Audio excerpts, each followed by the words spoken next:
All right, welcome to the Duke Georgia Tech film breakdown. This was more interesting and more controversial than it needed to be for all of us involved.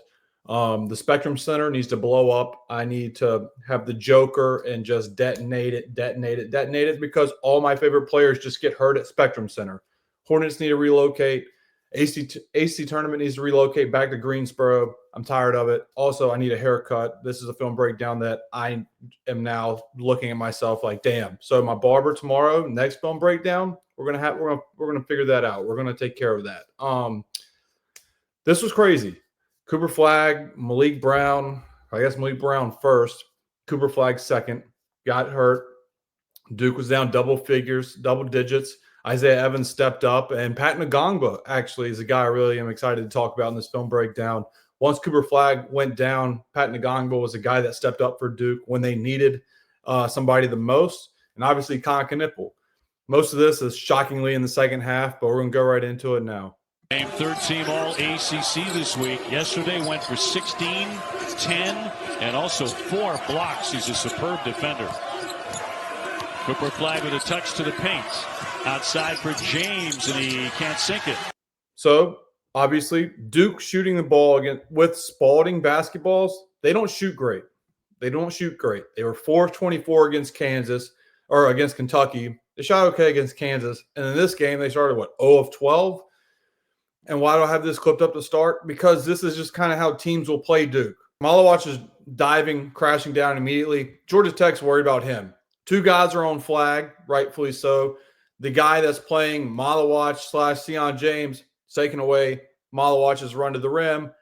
And so they live with the open look of Sion James. And Duke just did not make Georgia Tech pay the price at the beginning of the game and in the first half, quite frankly.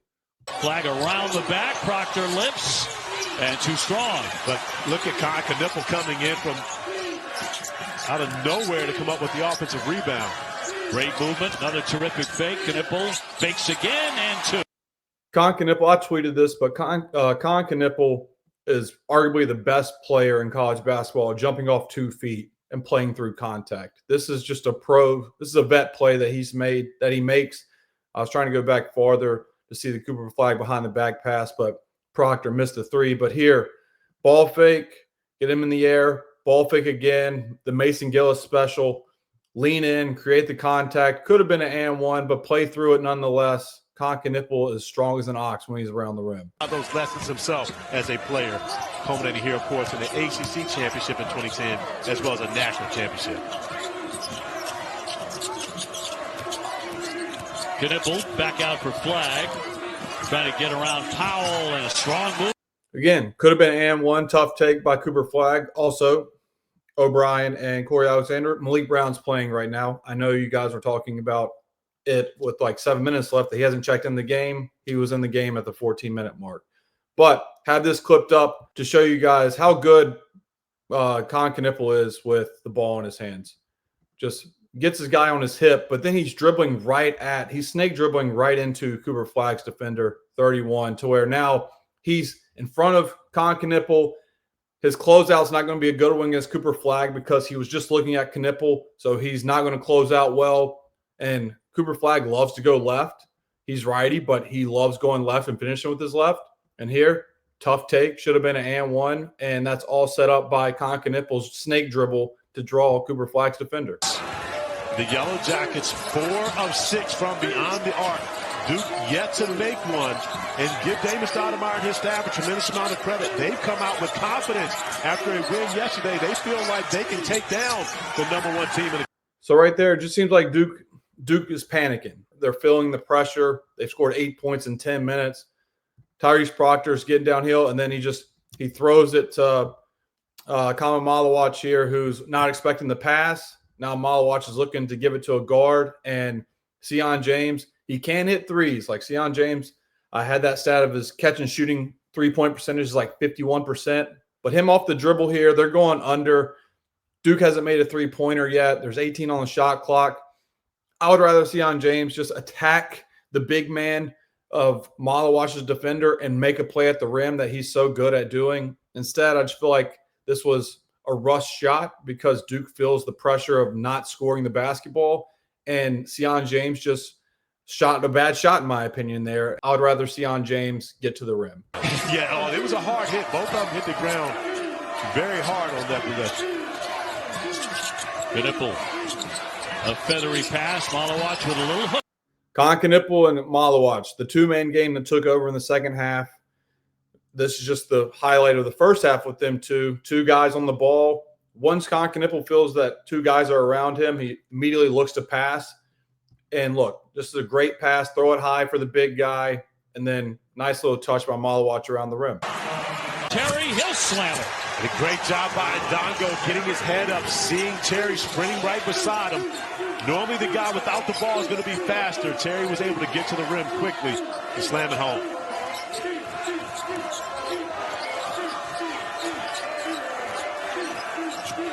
Knipple will lift. Boy, they can't buy a three. This was a possession just like the Sion James one where Duke's feeling the pressure. They're down 9, 21-12 with 8:30 to left in the first half. Yes, your guy goes under, but again, is this the best shot? I just feel like this was rushed. And Knipple was the player of the game, so I'm not really getting on Con in general, but in this segment right here, just can't live with that. I feel like that's the shot Duke had against Kentucky and even in Kansas, against Kansas, when Duke felt the pressure. You just don't need to rush that three there. Could get a better shot. Missed it, and Georgia Tech gets the rebound or gets the save and go the other way. Even after the miss by Duncan Powell, they're still shooting 50% from three. Flagg trying to take the baseline. Went for the dunk, and he's denied by Ndongo. It's a hell of a block. It's a good take by Flagg. Duke is 0 for 10 from 3. The graphic just showed. Duke's 0 for 10 from 3. Ball fake, baseline, and then meet him at the rim. That's an outstanding defensive play, blocking it with two hands. And that's going to happen. That's going to happen. Cooper Flagg's a great athlete. There's other great athletes in college basketball, but Cooper Flagg is a great player that's also a great athlete. So great play by Georgia Tech. His body's up with him. Now goes by him on the drive, scoop shot, and tipped up and in by him. And then there goes Maliq Brown's shoulder. It's not good. I think Maliq Brown is and should be done the rest of the season. I think this is going to require surgery. It should require surgery. The first time it went out, his shoulder went out, it was a cause of concern because it was minimal impact that made his shoulder go out. And once you have your shoulder separated, I think it's like a 50% chance greater that it's going to be separated again. And in his second game back, he suffers another separated shoulder. And that sucks for Maliq Brown because both times it didn't seem like much. He just needs to get it worked on. He needs to get surgery on it. And I think he should do that as soon as he can. Maliq Brown, I do not expect back, obviously, for the ACC tournament, but I don't expect him back at all in March Madness. Ndongo. Coming outside. Meanwhile, credit Georgia Tech's defensive pressure and how energized they are. No easy shots. Here's Flagg, and another miss from three-point land. Again, that shot I did not mind. Duke, 12 points in 16 minutes. But I have this clipped up just to show you guys what Knipple can do getting downhill, what the defense is letting Duke have, and what they're not letting Duke have. Two guys on the ball. Ngomba's rolling. There are 5 guys pretty much with Georgia Tech that are in the paint. The closest guy or the farthest guy from the paint is the guy that's guarding Sion James. Everybody else has a foot or two in the paint around the basketball. They're letting Duke shoot the three. Duke has not made a three all first half. So this three I don't mind because there were 5 guys around the basketball in the paint. A driving kick is a good look. Cooper Flagg just missed it. Another miss from three-point land. Powell is strong move, and it's Cooper Flagg to say not this time. Here's Evans to line one up. And finally, that sequence right there changed the game. It flipped the game on its head. What a block by ACC runner-up for Defensive Player of the Year, Cooper Flagg. I mean, a fantastic block that leads to the first 3 of the game by Isaiah Evans. This was a part of a 26-5 run Duke had in the first half, and just a massive 3 by Isaiah Evans. Well, let's go back to the block and play it from there. Powell is strong move, and it's Cooper Flagg. to say not this time. Here's Evans to line one up. And finally, to try to throw Georgia Tech off balance. outside, Mustaf got a really good look. Won't drop in for him. Oh, Not going to show the replay, but Cooper Flagg goes down with an ankle injury. Luckily, after seeing him in a wheelchair and everything, that he came back with minimal limp to the bench. Again, I don't want him to play the rest of the tournament. I know Duke plays Carolina tomorrow. I couldn't care less. Duke was 2-0 against UNC in the regular season. They went 19-1 in the ACC regular season. Great season in the ACC. This ACC tournament means nothing. Duke needs to make a deep run in March. That means resting your best player, Cooper Flagg. Get healthy. Do treatment for the next 2 weeks. Do treatment for the next week to 2 weeks. And I wish you a speedy recovery, but do not come back. Knipple got inside and up and in for two by Gungba. And this is where Pat Ngongba, where I said that this sequence right here, this last 2:20 in the first half, Pat Ngongba helped Duke tremendously. He is the reason why Duke won this game. One of the reasons Duke won this game. And it's because of this sequence right here by Big Pat. Up and in for two by Gungba. Out of pain. Obi, I've known this young man for a very long time, and he's as tough as they get. For him to come out, Gungba again. Gungba it off. But that ankle would not allow it to happen. Powell banging underneath, went for the reverse, not there. Duke to push it. Long one coming and swished in again. It's Pat Ngongba, 2 buckets and a defensive stop that led to a transition 3 for Isaiah Evans. Shout out Big Pat. Great defense here to force a missed shot. Didn't go for the pump fake. Went straight body to body. Straight body to body, hands up. Forces a miss. Duke gets out and runs. And Isaiah from 3 in transition is a layup. long one coming and swished in again. It's Isaiah Evans. For that guy, and of course with the Blue Devils right now, they're playing not only for themselves, but for Cooper and Maliq as well. You're playing for two and a very popular assistant coach. Big shot coming out of the second half. Nice curl by Knipple, draining this 3. Good screen by Maliq. Catches in rhythm, 1-2, bottom of the net. Big time shot by Knipple. The floor. So when I was in the back, being able to listen in on their locker room, this is a team that sounded like they actually had a 10-point lead. They have not lost their enthusiasm. Coach Shire talked about the optimism that they had and the focus that they need to play with in the second half. And Obi, one thing that can often happen with teams, and again, Cooper Flagg is a great teammate. Like I said, Duke abused Georgia Tech in the 2-man game with Knipple and Maliq in the second half. In the last 5 minutes of the game, Knipple either scored or assisted on all 20 points for Duke. The other guy to score was basically Maliq.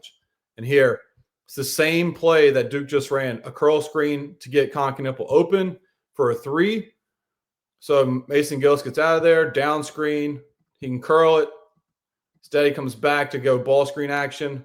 Now, immediately, 2 guys are on the ball. Knipple's getting it out of his hands. Throws it to the roller.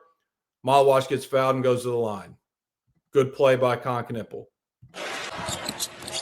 On the switch yesterday after a big win. Around and out, Knipple with the board. And another opportunity for Duke to take the lead. Last time they led it was 6-5. Here it comes from James. Got it! There he is. Sion James, catch and shoot menace. Again, this got open because 2-man game between Maliq and Knipple.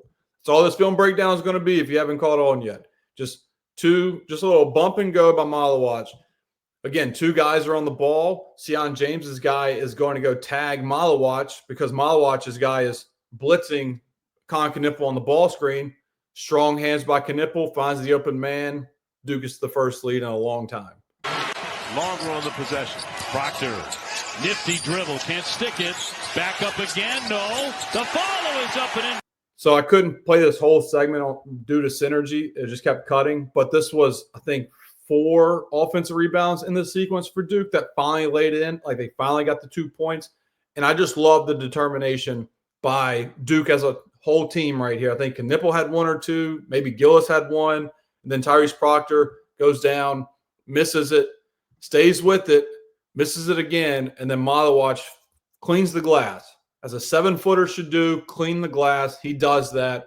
And that 5-point lead felt massive in the moment for Duke because it just felt like they could not put the ball in the hole the whole game leading up to that point. And it took them 5 tries to go up 5. But when they did, you could see the energy by Tyrese Proctor and everybody on the floor of how big of a moment this was for Duke. Back up again, no. The follow is up and in by Maliq. Mr. Stoudemire concerned as to where he's going to get scoring against this Duke Blue Devil team. And a pick by Proctor. And we'll slam it down. I love that shit. I love it. Isaiah Evans on his head. Sorry, UNC fans. I know that can be triggering, but just punches it. Isaiah celebrating on the bench. Tyrese Proctor letting his emotions fly.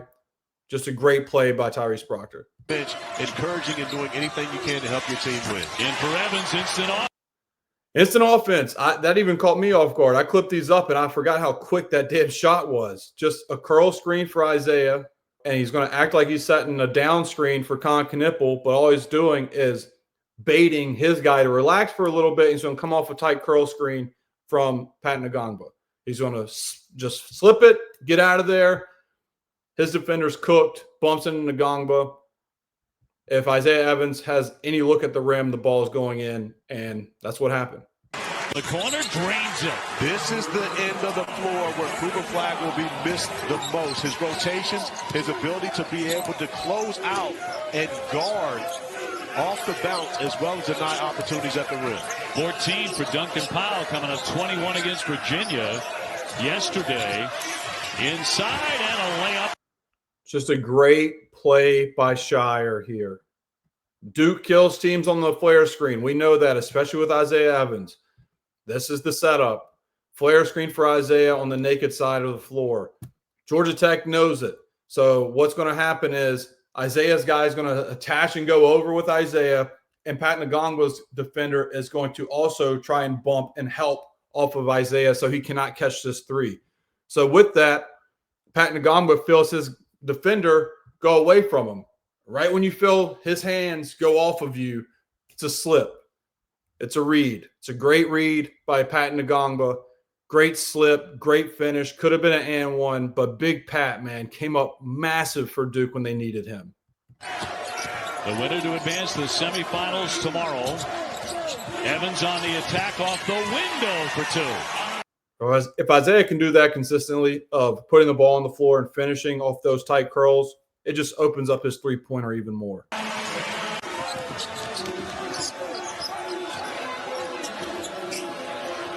Here's Knipple. Yes! Speaking of threes, Con Knipple, Duke has been killing Georgia Tech in the second half on 2-man game with Maliq and Con Knipple, but also on simple down screens.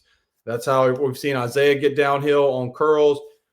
Con Knipple getting in a 2-man game off of curls, and now he is going to act like he's curling this.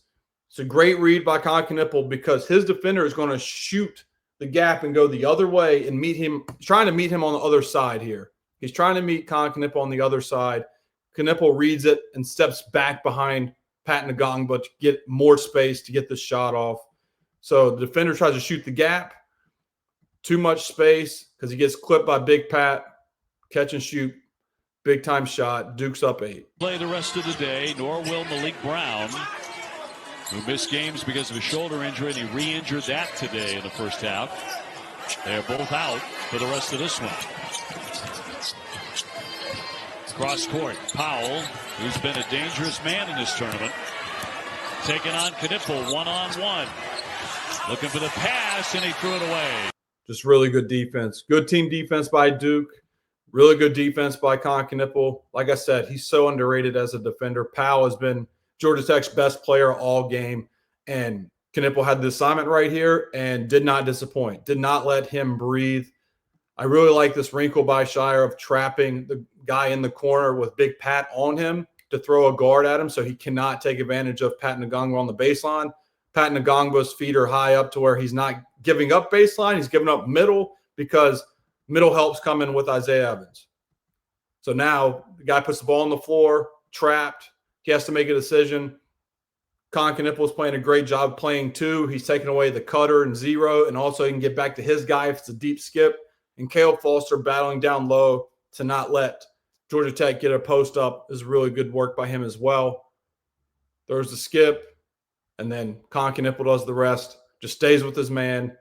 Never jumps for this head fake. Stays on the ground. Turnover. Big time play by Duke. I am going to give you a show because that's the only reason they call him Showtime Slim, OB. Looks like Jalen Withers, for North Carolina, lighten up as a Charlotte guy. One triple after another. Maliq with the slam. Just Con Knippel, man, with the ball in his hands as Duke's primary ball handler.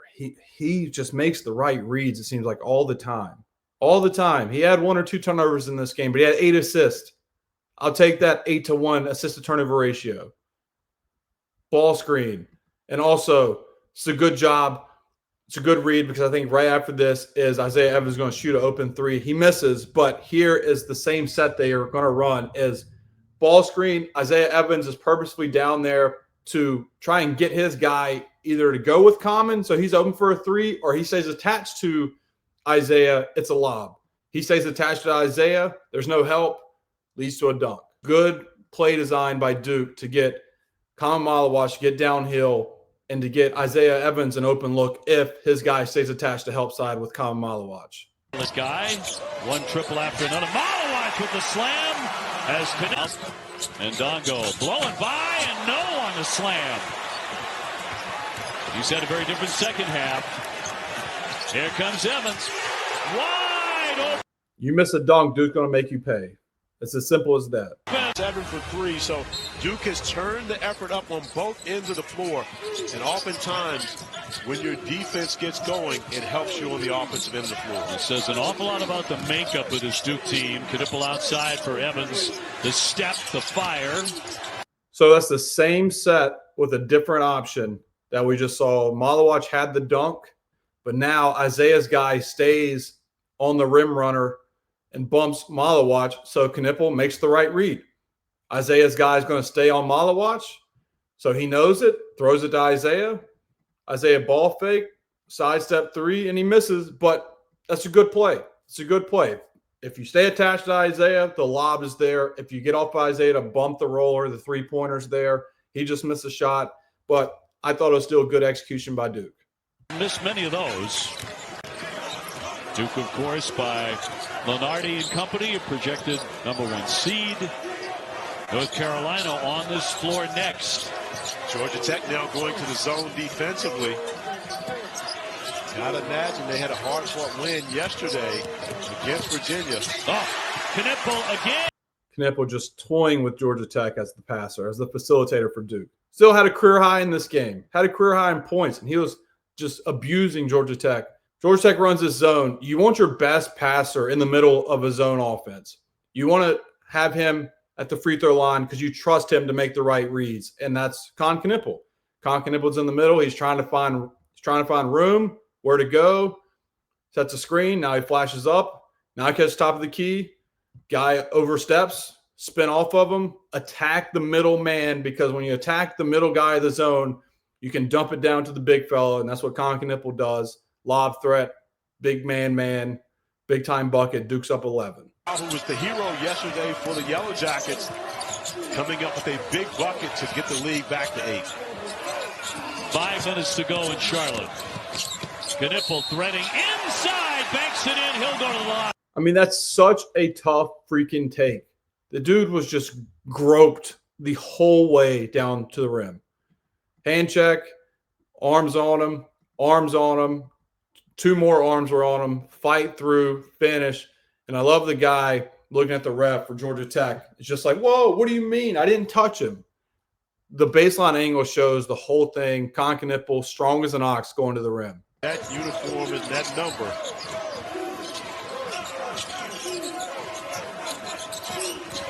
Knippel looking to break free. On the drive, and it spins in. 2-man game. Today. Duncan Powell trying to keep the Yellow Jackets in it. But they're going to have to find a way to get stops and possibly keep the basketball out of the hands of Con Knippel, who's had success here in this second half. Under 4 minutes to go in Charlotte. Knipple and a slam by Maliq. I mean, Knipple and Maliq will be in Georgia Tech's nightmares in the offseason. Just two-man game again.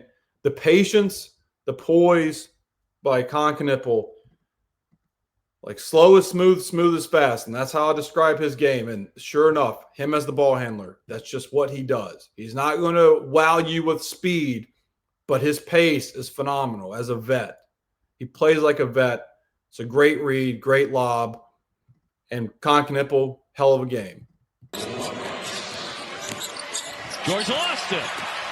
Knipple scoops. Maliq slams it down. And that's what we're going to finish with. That's only right. Knipple gets an assist to Maliq to ice the game. Duke wins. They play UNC tomorrow. That will be interesting with no Flagg, no Maliq Brown. It's crazy that this is March is here because the expect the unexpected. Did not think we were going to lose Maliq Brown and Cooper Flagg against Georgia Tech. I didn't think Duke was going to have like 12 points with 2 minutes to go in the first half against Georgia Tech. But weird things happen in March. Duke has shown the mental fortitude and the mental strength that adversity does not shake them. So I'm excited for Duke against UNC. It's going to be a good test for this group without Cooper Flagg, I'm assuming. And yeah, I'll see you guys tomorrow in the next film breakdown of Duke and UNC.